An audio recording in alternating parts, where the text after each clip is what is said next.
Bonjour à tous. Alors, continuons sur notre dossier voyager seul ou voyager accompagné. Aujourd'hui, je vous présente le top 5 des raisons pour voyager seul. En dernière position, donc en numéro 5, nous avons le dépassement de soi. Et oui, voyager seul peut être un réel challenge.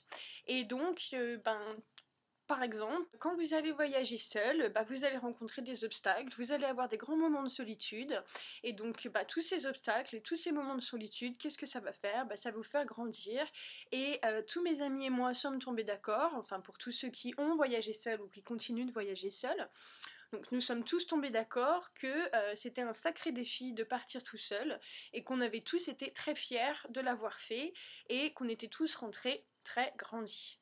Donc, en résumé, en position numéro 5, nous avons voyager seul, un vrai défi pour soi-même. Voilà. Maintenant, en position numéro 4, nous avons permet de perfectionner notre anglais. Et permet également d'avoir de nouvelles connaissances sur les langages autour du monde.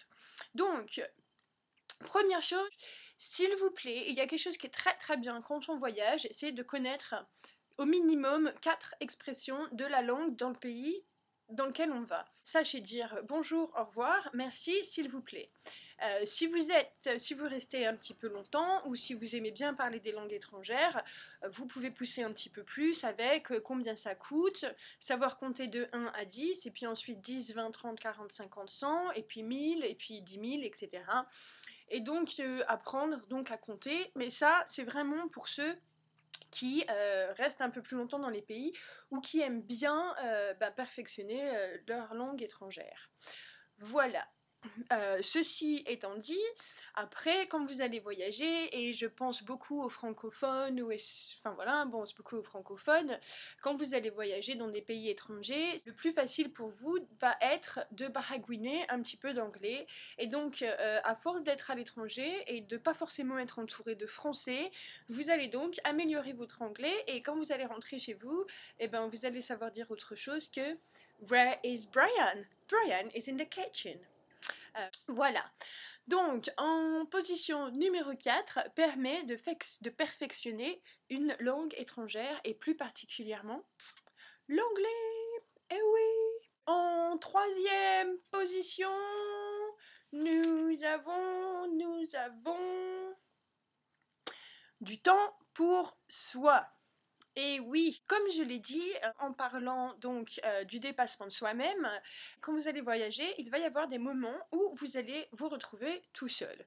Donc, des soirs, des nuits dans votre chambre d'hôtel, ou bien lorsque vous allez voyager d'une ville à une autre, ou... Enfin voilà, donc il y a des moments où vous allez vous retrouver seul. Et ces moments de solitude sont très très bien pour faire un point sur votre vie. En gros, en Europe, on est très rarement tout seul. Pourquoi? Parce que simplement, on rentre à la maison, on a fini le boulot, on rentre à la maison, une des premières choses qu'on fait, c'est tchic, on allume la télé, ou on allume la radio, ou on va sur internet. Enfin bref, on est en contact avec tout le monde, et personne à la fois. Et forcément, à partir du moment où vous allez être sur les routes, vous allez vous retrouver, et que vous voyagez seul, vous allez vous retrouver parfois sans forcément de connexion internet, sans forcément la télé dans votre chambre ou quoi que ce soit, enfin voilà. Et donc en gros, qu'est-ce qui va se passer? Vous allez avoir beaucoup de temps pour vous-même, et beaucoup de temps pour réfléchir à qu'est-ce que je veux faire, est-ce que je veux aller dans quelle étagère. Donc, voyager tout seul va vous permettre de faire le point sur vous-même, et va vous permettre d'avoir du temps pour vous-même. Voilà, donc ça c'était la raison numéro 3. Alors, en seconde position, les rencontres sont plus faciles. Pourquoi? Eh bien, simplement parce que voyager seul, ça signifie pas rester seul tout le temps. C'est partir seul de votre destination d'origine. Donc c'est par exemple partir de Paris, tout seul, jusqu'en Thaïlande, jusque n'importe où dans le monde, en Australie, n'importe où. Mais en gros, c'est juste partir seul. Il y a beaucoup de gens qui voyagent seuls, et forcément, on se rencontre. parce qu'on est dans la même guest house, parce qu'on va au même resto, parce qu'on est dans le même train, parce que voilà. Et comme ben, vous pouvez le comprendre, enfin j'imagine, forcément une personne toute seule va être plus facilement abordable.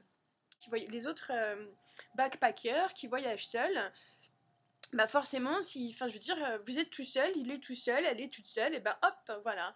En gros, enfin vous allez vous rencontrer, des connexions vont se faire plus ou moins, et vous allez passer plus ou moins de temps ensemble, mais vous allez très rarement être réellement tout seul. Donc, voyager seul facilite les rencontres. Arrivons maintenant au top 1. Nous avons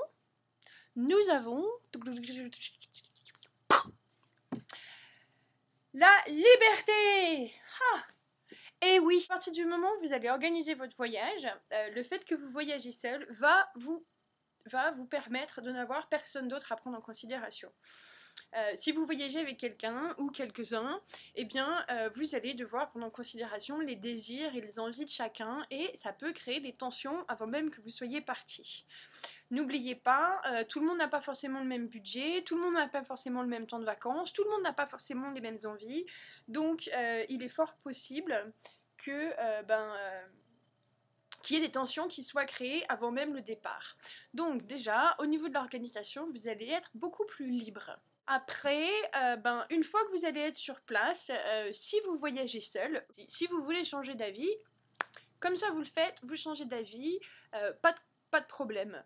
Pas de compromis à faire avec vos compagnons de voyage. Et puis, le troisième point au niveau de la liberté quand vous voyagez, ça va être quoi? Il faut bien comprendre que lorsqu'on voyage, lorsqu'on se retrouve dans un nouvel environnement, dans un nouveau pays, avec une nouvelle culture, il y a des comportements qui vont changer en nous. C'est-à-dire que à partir du moment où vous vous retrouvez dans un pays que vous ne connaissez pas, vous êtes dans un milieu, vous sortez de votre zone de confort, vos réactions peuvent être très différentes de celles que vous avez normalement. Et ça peut être difficile à supporter pour pour votre co-voyageur, compagnon de voyage, enfin n'importe comment que vous l'appelez, et vice versa.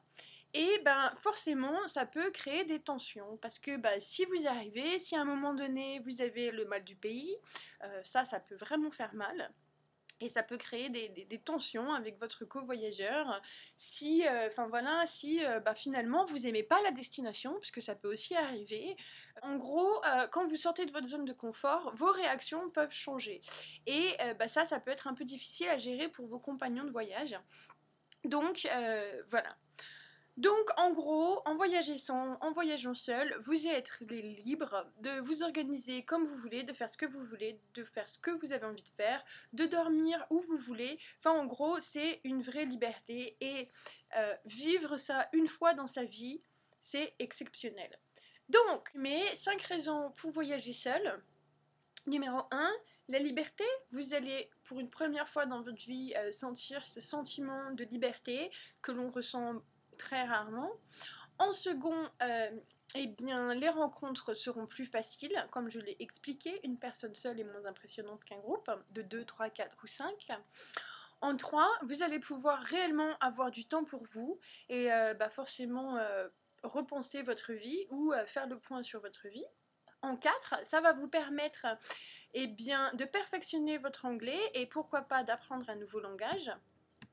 Et en 5, nous avions... Est-ce que vous vous en souvenez? Le dépassement de soi. Voilà, donc j'espère que cette vidéo vous aura plu. Je vous dis à très bientôt. Et vous souhaite un très bon voyage. Ciao, ciao!